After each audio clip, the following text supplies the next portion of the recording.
Peace, family. What's good is in the God, is in the way, is in the King, is in the humble one. And today I'm here to talk about a real interesting video.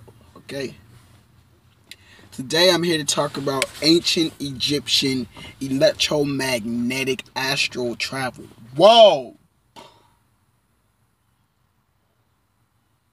Let that silence just hit you there.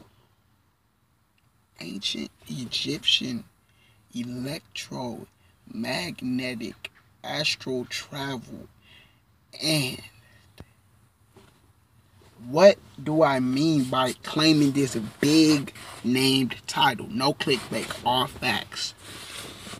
Now, when these scientists came and went into the ancient Egyptian tombs, they will find huge, big magnets in a doorway in between those magnets, but the door was empty as hell.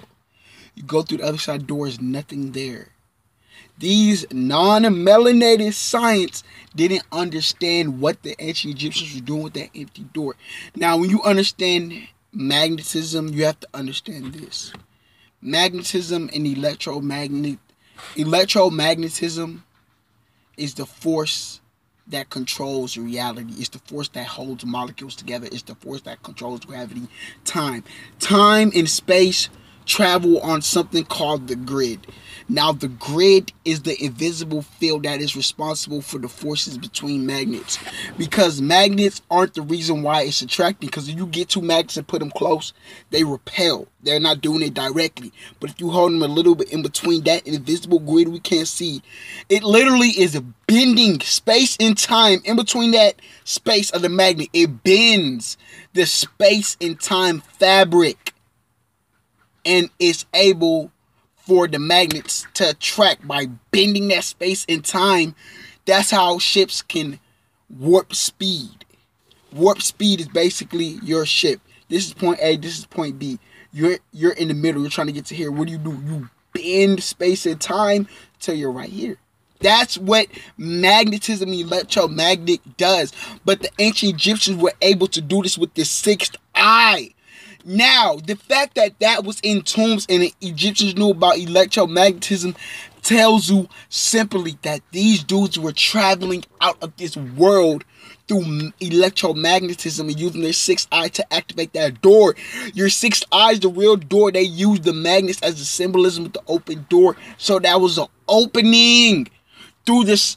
Through the illusion of space and time they were going through. They were transcending it. They were at their sixth eye. They were at mastery. Now the key is mastery, family. This is a known fact. Ancient Egyptians were travelers of solar systems. Not only did they have boats and traveled around the world, ancient Egyptians were traveling out of the planet. These people mastered the sixth eye to the point they're on Saturn, Jupiter. They're intergalactically communicating with other extraterrestrials. They're on that level of mastery. And they were melanated.